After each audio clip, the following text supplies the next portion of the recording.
তোমাদের অ্যাডিনিয়াম গাছে ফুল না হওয়ার সমস্যা, গাছ একদম বৃদ্ধি না হওয়ার সমস্যা, অল্প বৃষ্টিতেই গাছ মরে যাওয়ার সমস্যা, এই সব সমস্যা থেকে তোমরা মুক্তি পেতে পারো যদি আজকের এই ভিডিও সব টিপসগুলো ফলো করো। আজকে ভিডিওর বিষয়বস্তু হলো এপ্রিল মাসে অ্যাডিনিয়াম গাছের কিছু গুরুত্বপূর্ণ পরিচর্যা। অ্যাডিনিয়াম গাছের আরো দুটো পরিচয় আছে, একটা হচ্ছে ডেজার্ট রোজ আর একটা হচ্ছে মরু গোলাপ। মরুভূমিতেই এই গাছের জন্ম বলে এর নাম মরু গোলাপ। এই গাছ পুরো অমর বলতে পারো তোমরা। এই গাছের মৃত্যু একটা জিনিসই হয়, সেটা হলো ফাঙ্গাস। সঠিক সময় যদি এই ফাঙ্গাস ধরতে পারা যায় তাহলে কিন্তু গাছ মরে না, আর যদি দেখতে না পারো তাহলে কিন্তু এই গাছ পুরো মরে যায়। তা কি এমন করলে তোমাদের অ্যাডিনিয়াম গাছ একটাও মরবে না, সব বেঁচে থাকবে, এই ভিডিওতেই বলবো। তাই বলছি বন্ধুরা, ভিডিওটা একদম স্কিপ না করে দেখার অনুরোধ রইল। যদি স্কিপ করে দেখো তাহলে কিন্তু অনেক কিছু তোমরা মিস করে যাবে।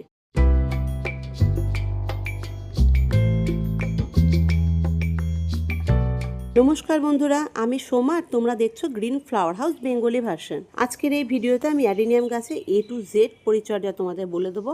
আজকের ভিডিওর পর আমার মনে হয় না আর কোনো ভিডিও তোমাদের দেখবার প্রয়োজন আছে। অ্যাডিনিয়াম গাছের ডরমেন্সি ব্রেক থেকে শুরু করে রিপোর্টিং থেকে শুরু করে ফার্টিলাইজার থেকে শুরু করে সবকিছু আমি তোমাদের সাথে পার্ট টু পার্ট শেয়ার করেছি। আজকের এই ভিডিওতে তোমাদের আমি বলবো কিভাবে এপ্রিল মাস থেকে নভেম্বর মাস পর্যন্ত তোমাদের অ্যাডিনিয়াম গাছে ভরপুর মাত্রায় ফুল দেখতে পাবে। অ্যাডিনিয়াম গাছে ফাঙ্গাস তোমরা কি করে বুঝতে পারবে, এই গাছে এখন থেকে জল কিভাবে দিতে হবে, ফাঙ্গিসাইড কি ইউজ করতে হবে আর কতদিন পর পর ইউজ করতে হবে, ইনসেপটিসাইড কি ইউজ করতে হবে আর কতদিন পর পর করতে হবে, কোন সময় করতে হবে, এই সময় অ্যাডিনিয়াম গাছকে কোন লোকেশনে তোমরা রাখতে পারবে, আর অতিরিক্ত বর্ষায় তোমরা কোন লোকেশনে তোমাদের অ্যাডিনিয়াম গাছ রাখবে, অ্যাডিনিয়াম গাছের সব থেকে বড় মৃত্যুর কারণ কি, এই সব কিন্তু আজকে এই ভিডিওতে আমি তোমাদের বলে দেবো। তাই আজকের এই ভিডিওটা সম্পূর্ণ মনোযোগ দিয়ে দেখার অনুরোধ রইল। তবে চলো কথা আর না বাড়ি, একটা একটা করে টিপস আমি অ্যাডিনিয়ামে তোমাদের বলতে থাকি। প্রথম টিপস হলো, এই সময় আমাদের অ্যাডিনিয়াম গাছে আমরা কতবার জল দেব। এপ্রিল মাসের সবে শুরু, এখন কিন্তু দিনে একবার করে জল দিলেই অ্যাডিনিয়াম গাছে যথেষ্ট। যাদের সয়েলে মাটি মেশানো আছে তারা কিন্তু সয়েল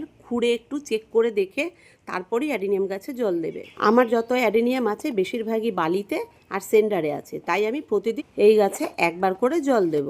যেহেতু আমার পট কিন্তু ভীষণ ছোট, ফ্ল্যাট পট, দেখতেই পাচ্ছ এটা সয়েল অনেক কম আছে, তাই প্রতিদিন জল দিলেও গাছের কোনো ক্ষতি হবে না। আর যখন প্রচুর পরিমাণে তাপমাত্রা বেড়ে যাবে, 40-45 ডিগ্রি পর্যন্ত চলে যাবে, তখন কিন্তু দিনে দুবার করে গাছের গোড়ায় জল দিয়ে দিতে হবে। আর প্রতিদিন সকালবেলা জল দেওয়ার সময় গাছ কিন্তু পাতা ব্রাঞ্চ সব কিন্তু স্প্রে করে ধুয়ে দিতে হবে, যাতে গাছের পাতায় বা ব্রাঞ্চে ময়লা আবর্জনা না থাকে। এতে কিন্তু গাছে ফাঙ্গাস লাগার ভয় আছে, সেই জন্য রোজ জল দেওয়ার সময় গাছকে স্নান করে দিতে হবে, তাও একবার। 2 নম্বর টিপস হলো, অ্যাডিনিয়াম গাছ এখন এই সময় কোন লোকেশনে আমরা রাখবো। আমার যত গাছ আছে সব কিন্তু আমি নিচের থেকে ছাদ বাগানে নিয়ে গেছি, আর যেহেতু আমার সয়েল কিন্তু ভীষণ ওয়েল ড্রেন, সয়েল কিন্তু জল ধরে রাখে না, সেই জন্য আমি পুরো গরমে পুরো বর্ষায় আমার অ্যাডিনিয়াম গাছকে খোলা আকাশের নিচেই রাখবো। যাদের গাছ সেন্ডারে বা বালিতে আমার মতন আছে তারা খোলা আকাশের নিচেই রেখো, বর্ষায় কিন্তু অ্যাডিনিয়াম গাছের গডেক্স দ্বিগুণ হয়ে যায়। আর যাদের সয়েলে মাটি মেশানো আছে তারা কিন্তু অতিরিক্ত বর্ষায় সেমি শেডেই তোমাদের গাছ রাখতে হবে। এবার বলবো 3 নম্বর টিপস, আর সব থেকে জরুরি টিপস, অ্যাডিনিয়াম গাছে এই সময় কোন খাবার আমরা প্রয়োগ করব। আমি যখন অ্যাডিনিয়াম গাছ রিপোর্টিং করেছিলাম তখন তোমাদের আমি সম্পূর্ণ জৈব খাবার দেখিয়েছি। সেই মিক্স জৈব খাবারটা কিন্তু আমি 1 মাস ধরে তৈরি করেছি, আর রিপোর্টিং এর সময় কিন্তু ওই খাবার দিয়েই আমি গাছ রিপোর্টিং করেছি। যদি তোমরা ওই মিক্স খাবার তৈরি করে থাকো তাহলে মাসে একবার করে কিন্তু সয়েলে তোমরা ওই খাবারটা দিয়ে দেবে। এটা গেল প্রতি মাসের কোঠা।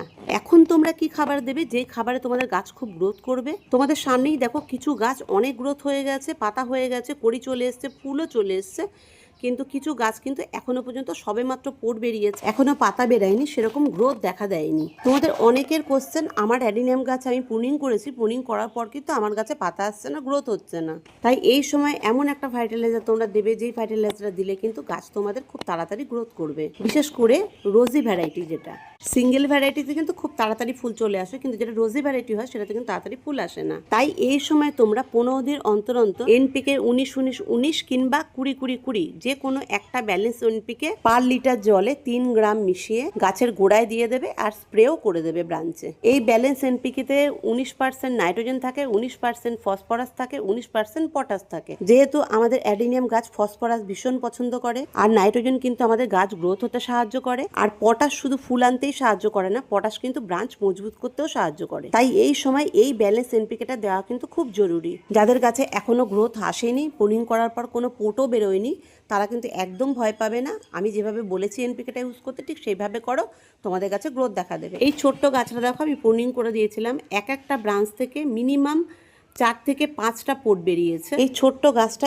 এবছরেই কিন্তু পুরো ঝাঁকড়া হয়ে যাবে। তোমরা এই সময় গাছে এনপিকে কিভাবে ইউজ করবে, কতটা পরিমাণ ইউজ করবে, আমি এই ভিডিওতেই তোমাদের দেখিয়ে দেবো। এবার বলবো 4 নম্বর টিপস। আমাদের অ্যাডিনিয়াম গাছে ফাঙ্গাস লেগেছে কিনা সেটা আমরা কিভাবে বুঝবো। সব গাছের না করতে হলেও অ্যাডিনিয়াম গাছে কিন্তু একটা জরুরি পরিচর্যা রোজ করতে হবে, কিংবা সপ্তাহে 2 দিন করে করতে হবে। সেটা হলো কডেক্স প্রেস করে দেখা। আমি তো প্রতিদিনই চেক করি, তোমরা যদি প্রতিদিন সময় না পাও সপ্তাহে 2 দিন অন্তত কডেক্স প্রেস করে করে দেখবে কডেক্স নরম হয়ে গেছে কিনা আর ফাঙ্গাস লেগে গেছে কিনা। কিছু সময় কি হয়, কডেক্স টাইট থাকে, কডেক্সে কিছু হয় না, কিন্তু ওপর থেকে ব্রাঞ্চ শুকোতে শুরু করে কিংবা পচতে শুরু করে। তা সেটা কি করে চেক করব? আমার 2-1টা গাছে হয়েছে, সেটা আমি এখন তোমাদের দেখাবো। দেখো এই গাছের কডেক্সটা কত সুন্দর করে বুশি হয়েছে, টাইট আছে, কিন্তু এর ব্রাঞ্চ দেখবে এই দেখো সাইড থেকে ব্রাঞ্চ কিন্তু আমি যখন পুনিং করে দিয়েছিলাম সেইখান থেকে কিন্তু ব্রাঞ্চ শুকিয়ে গেছে। এটা পচেনি, এটা শুকিয়ে গেছে, ভেতরটা কিন্তু সবুজ আছে। দেখো আরও 2-1টা গাছের হয়েছে, সেটা আমি তোমাদের এখনই দেখাবো। এই দেখো এই গাছটা কি সুন্দর গ্রো হতে শুরু করেছে, কিন্তু এই ব্রাঞ্চটা শুকিয়ে গেছে।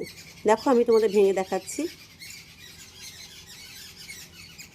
দেখো পুরো শুকিয়ে গেছে, আর ভেতরটা কিন্তু সবুজ আছে কিনা এটা তোমাদের লক্ষ্য রাখতে হবে। এবার দেখাবো ওপর থেকে ব্রাঞ্চ পচে গেলে কি করতে হবে। এই গাছটার দেখো এই ব্রাঞ্চটা এটা কিন্তু নরম হয়ে গেছে, শুকোয়নি, এটা কিন্তু পচন ধরেছে। দাঁড়াও ভেঙে দেখাচ্ছি, এটা তুমি হাতের সাহায্যে করবে না, চাকুর সাহায্যেই করবে। দেখো পুরো পচন ধরে গেছে ওপর থেকে, কিন্তু কডেক্স কিন্তু ভীষণ ভালো আছে, মোটা আছে। এই পচন ব্রাঞ্চটা যেখান থেকে কাটলাম সেখানে দেখো একটু ব্রাউন ব্রাউন হয়ে রয়েছে, মানে এখনও পচে আছে ওখান থেকে। এইভাবে যদি গাছটাকে আমি ছেড়ে দিই তাহলে কিন্তু ওখান থেকে পচে পুরো গাছটাই নষ্ট হয়ে যাবে। যদি কাঁচি থাকতো তাহলে কিন্তু কাঁচি দিয়েই আমি কেটে দিতাম, যেহেতু কাঁচি আমি ওপরে আনিনি তার জন্য কিন্তু আমি এখানে নখ দিয়ে খুঁটে খুঁটে পুরো সবুজ অংশ সাদা অংশ বের করে নিয়েছি। এবার এই কাটা অংশে কিন্তু ফাঙ্গিসাইড লাগিয়ে দিতে হবে, যে কোনো ফাঙ্গিসাইড, তোমাদের যদি সাব ফাঙ্গিসাইড থাকে তাই লাগিয়ে দিতে পারো। ঠিক এইভাবে সপ্তাহে 2 দিন কিংবা প্রতিদিন তোমরা তোমাদের অ্যাডিনিয়াম গাছে ব্রাঞ্চ চেক করবে, কডেক্স চেক করবে। দেখো বেশিরভাগ গাছেই কিন্তু আমার পাতাও চলে এসেছে, পাতা কম এসেছে কিন্তু কড়ি চলে এসেছে, কারণ আমি রিপোর্টিংয়ের সময় যে ভাইটালাইজারটা ইউজ করেছিলাম সেটা কিন্তু অর্গ্যানিক খাবার ছিল, কিন্তু ওতে ফসফরাস প্রচুর পরিমাণে ছিল। দেখেছো তো তোমাদের সামনে কিন্তু আমি প্রতিটা গাছ চেক করছি। এই গাছটাও কিন্তু শুকিয়ে গেছিলো। এরকম হয় প্রুনিংয়ের পরে কিছু ব্রাঞ্চ শুকিয়ে দেয়, কিছু ব্রাঞ্চ খুব ভালো গ্রোথ করে। সিঙ্গেল পেটেল ফুলে কিন্তু কখনো বেশি খাবার দেওয়ার প্রয়োজন পড়ে না, ও এমনিতেই ফুল বেশি দেয়। এটা আমার নর্মাল ভ্যারাইটি অবেসাম, সেটাতে কতগুলো ফুল হয়েছে। এবার বলবো 5 নম্বর টিপস। এই গাছের যত্ন কিন্তু খুব কম করতে হয়, নায়ের বরাবর করতে হয়। তোমরা যদি কোনো খাবারও না দাও এই গাছে তাহলে কিন্তু প্রচুর পরিমাণে ফুল ফুটবে। এই প্রচুর পরিমাণে ফুল ফোটার জন্য কি করতে হবে, যেহেতু এর নাম মরুগোলাপ সেই জন্য এই গাছ রোদ ভীষণ পরিমাণে ভালোবাসে, তাই একে ফুল সানলাইটে রাখতে হবে, কড়া রোদে। ছায়াযুক্ত জায়গায় যদি এই গাছ রাখো এই গাছে প্রচুর পরিমাণে পাতা তোমরা দেখতে পারবে, কিন্তু এই গাছ বৃদ্ধি হবে না, আর ফুল তো তোমরা একদমই দেখতে পাবে না, সে তোমরা যত ভার্টিলাইজারই ইউজ করো না কেন। যারা ব্যালকনিতে গাছ করছো অ্যাডেনিয়াম, তারা অ্যাডেনিয়াম গাছকে এমন জায়গায় রাখবে অন্তত সকাল থেকে দুপুর পর্যন্ত সে রোদ পায়। রোদ যদি এই গাছ না পায় তাহলে কিন্তু কখনোই এই গাছে ফুল ফুটবে না। এবার আসি টিপস নম্বর 6। এখন এই সময় আমাদের যে ছোট ছোট অ্যাডেনিয়ামের সিডলিং আছে, এতে আমরা কোন খাবার প্রয়োগ করব যাতে এই সিডলিং খুব তাড়াতাড়ি বড় হয়ে যায় আর কডেক্স ভালো মোটা হয়।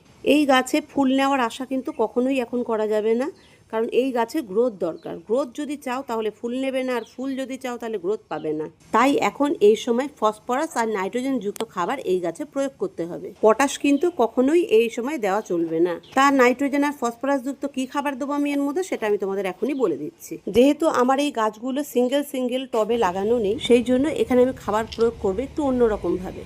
দেখো এখানে আমি ডিএপির দানা নিয়ে নিচ্ছি, যাতে ভরপুর মাত্রায় ফসফরাস আছে।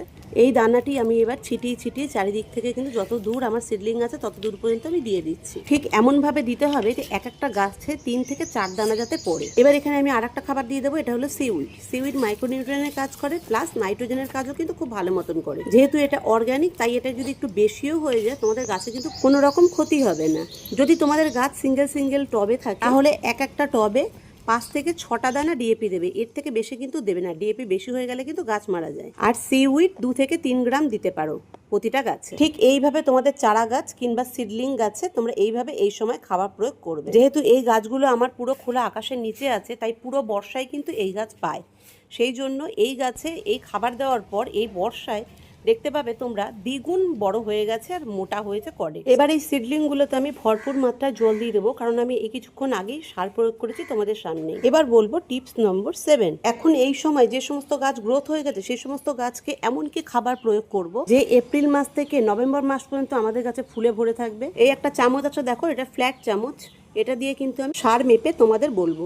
এতদিনে অর্গানিক সার ছিল, এখন আমি একটু কেমিক্যাল সার আর অর্গানিক সার মিক্স করে দেবো। দেখো এখানে ডিএপি আছে, ডিএপি ফসফরাসের কাজ করে প্রচুর পরিমাণে, আর অ্যাডিনিয়ামে ফসফরাস খুব পছন্দ, তা আমি ডিএপি নিয়েছি এখানে উঁচু উঁচু 2 চামচ, ম্যাগনেসিয়াম সালফেট নিয়েছি উঁচু উঁচু 2 চামচ, সিউইড নিয়েছি 1.5 চামচ। আমার বাড়িতে বানানো গোবর সার প্রায় 2 থেকে 2.5 বছর হয়ে গেল, সেই সার নিয়েছি 2 মুঠো। 0050 এনপিকে নিয়েছি উঁচু উঁচু 2 চামচ। যেহেতু অ্যাডিনিয়াম গাছে ফাঙ্গাস লাগার ভয় থাকে তার জন্য কিন্তু ফাঙ্গিসাইড নিয়েছি আমি এখানে 1 চামচ রেডিমেল গোল্ড। আর এখানে 1.5 চামচের মতন আমি মাইক্রোনিউট্রিয়েন্ট নিয়েছি, যেটা হলো রেক্সোলিন হাইফা কোম্পানির। তোমাদের কাছে যদি রেক্সোলিন না থাকে তাহলে কিন্তু তোমরা এগ্রোমিন ম্যাক্সও দিতে পারো। এবার এই সম্পূর্ণ সার একটু সময় নিয়ে ভালো করে মিক্স করে নিতে হবে। এখানে আমি 7 রকম সার মিক্স করছি। 7 রকম সারে কি কি আছে এটা আমি এখন তোমাদের বলবো, কেন এই 7 রকম সার আমি এখন গাছে দেবো। 1 নম্বর যেটা সেটা হলো ডিএপি। ডিএপি নিয়েছি, ডিএপি প্রচুর পরিমাণে ফসফরাস থাকে, আর অ্যাডিনিয়াম গাছ ফুল আনতে আর বৃদ্ধি হতে কিন্তু ফসফরাসের খুব খুব প্রয়োজন। ডিএপির বদলে কিন্তু তোমরা হাড় গুঁড়োও দিতে পারো, স্টিম বোন মিল বলা হয় ওটা। তাও যদি তোমাদের কাছে না থাকে তাহলে সিঙ্গেল সুপার ফসফেট দিতে পারো। 2 নম্বর হচ্ছে সিউইড। সিউইড কেন দিয়েছি, এতে মাইক্রোনিউট্রিয়েন্ট থাকে আর সিউইড নাইট্রোজেনের কাজ করে। 3 নম্বর দিয়েছি গোবর সার। গোবর সার প্রচুর পরিমাণে নাইট্রোজেন থাকে। 4 নম্বর ম্যাগনেসিয়াম সালফেট। যদি কোনো গাছের ট্রেস থাকে সেই ট্রেসটাকে মুক্ত করবে আর গাছের ক্লোরোসিস আসতে দেবে না। 5 নম্বর এনপিকে 0050, যাতে শুধুমাত্র 50% পটাশ আছে, 0% নাইট্রোজেন, 0% ফসফরাস, মানে নেই, একদম নেই, শুধু 50% পটাশই আছে। যেহেতু আমার কাছে পটাশ অর্গানিক নেই তার জন্য আমি 0050 ব্যবহার করেছি। তোমরা বাজার থেকে কেনা লাল পটাশও ব্যবহার করতে পারো। 6 নম্বর ফাঙ্গিসাইড। আমাদের অ্যাডিনিয়াম ফাঙ্গাস হওয়ার অনেক চান্স বেশি, তার জন্য ফাঙ্গিসাইড দিয়েছি। 7 নম্বর হলো রেক্সোলিন। আমার কাছে রেক্সোলিন মাইক্রোনিউট্রিয়েন্ট ছিল তাই আমি এটা দিয়েছি। এটা কিন্তু খুব কম পরিমাণে লাগে আর হাইফা রেক্সোলিন খুব ভালো কাজ করে। চলো এবার দেখা যাক গাছে কিভাবে প্রয়োগ করবো আর কোন কোন গাছে এখন প্রয়োগ করব। তোমাদের সামনে যে গাছটায় আমি হাত দিয়েছি সেই গাছটা কিন্তু ভালো বৃদ্ধি হয়েছে। যেখান থেকে প্রুনিং করেছিলাম এক একটা ব্রাঞ্চ থেকে 2-3টে করে ব্রাঞ্চ বেরিয়েছে। ঠিক এরকম গাছে তোমাদের সার প্রয়োগ করতে হবে। দেখো এই পটটা কিন্তু ফ্ল্যাট পট, সয়েল ভীষণ কম। প্রথমে তো পটের মধ্যে যদি কোনো আগাছা থাকে সেই আগাছাগুলোকে তুলে বাদ দিয়ে দিতে হবে। তারপর পটের সাইড দিয়ে চারিদিক থেকে একটু খুঁড়ে দিতে হবে, সয়েলটাকে একটু আলগা করে নিতে হবে। যেহেতু আমার সয়েল বালি, এতে একটু মাটি মিক্স করা নেই, তার জন্য কিন্তু খুব সহজে আমি খুঁড়ে নিতে পারছি, খুব তাড়াতাড়ি সয়েল আলগা হয়ে যাচ্ছে। এবার এই সাইজের পটে আমি কতটুকু পরিমাণে সার প্রয়োগ করব। যেহেতু এই সারটা আমার অর্গানিক প্লাস রাসায়নিক দুটো মিক্স করা আছে, সেহেতু আমি এখানে 1.5 চামচ সার প্রয়োগ করব। দেখো 1 চামচ আমি এখন নিয়ে নিচ্ছি, আরো হাফ চামচ আমি নিয়ে নেবো। যদি তোমাদের এরকম ফ্ল্যাট চামচ না থাকে তাহলে তোমাদের কাছে যে চামচ আছে সেই চামচের উঁচু উঁচু 1 চামচ দিলেই যথেষ্ট। সারটা দেওয়ার পর যে সয়েলটা আমি আলগা করেছিলাম তার সঙ্গে সারটা কিন্তু ভালো করে মিশিয়ে দেবো, যাতে জল দেওয়ার সময় সারটা উপর থেকে না নিচে বেরিয়ে যায়। তোমাদের সামনে যেই পটটায় আমি সার প্রয়োগ করে দেখালাম ঠিক এরকম করেই কিন্তু প্রতিটা গাছে, মানে যেই গাছে বৃদ্ধি হয়ে গেছে সেই গাছে সার প্রয়োগ করে দিতে হবে এই সময়। একদম ছোট টব হলে তাতে 1 চামচ, মিডিয়াম টব হলে 1.5 চামচ, আর বড় টব হলে কিন্তু 2 চামচ। ঠিক এই পরিমাপে কিন্তু তোমরা তোমাদের গাছে এখন এই সময় সার প্রয়োগ করবে। আর এই সারটাই কিন্তু 15 দিন পর আবার রিপিট দিতে হবে। 15 দিন পর পর এই সারটাই দেবে, এর সঙ্গে আর অন্য কিছু মিক্স করার কোনো প্রয়োজন নেই। এইভাবে কন্টিনিউ করতে থাকো, দেখো তোমাদের গাছে এপ্রিল মাস থেকে নভেম্বর মাস পর্যন্ত ফুলে পুরো ভরে যাবে। এতক্ষণ আমি তোমাদের বালির সয়েলে দেখিয়েছি, এবার দেখাবো সেন্ডারের সয়েলে।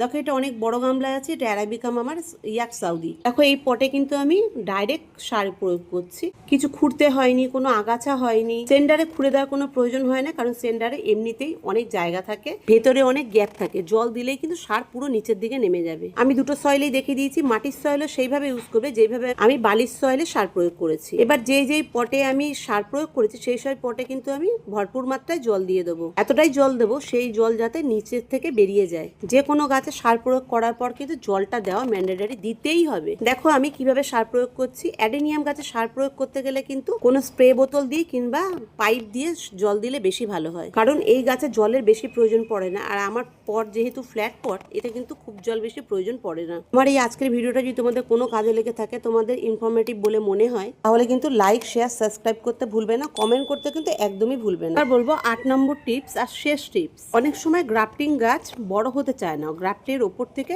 বাড়তে চায় না, অনেক সার প্রয়োগ করলেও সেটা বৃদ্ধি হতে চায় না। তার কারণ কিন্তু এই ব্রাঞ্চটি। এই ব্রাঞ্চ যখনই দেখতে পাবে তখনই কিন্তু ভেঙে দেবে। যদি ভেঙে না দাও তাহলে কিন্তু গ্রাফটিং এর ওপর থেকে তোমরা গ্রোথ দেখতে পাবে, কারণ গাছের নিচের যে ব্রাঞ্চটি ওটা গ্রোথ হতে শুরু করে দেবে। বন্ধুরা, ভিডিওটা অনেক বড় হয়ে গেল, তবে সম্পূর্ণ ইনফরমেশন দিয়ে দিয়েছি। তবে আজকে এ পর্যন্তই থাকলে তোমরা ভালো থেকো, সুস্থ থেকো, সাবধানে থেকো।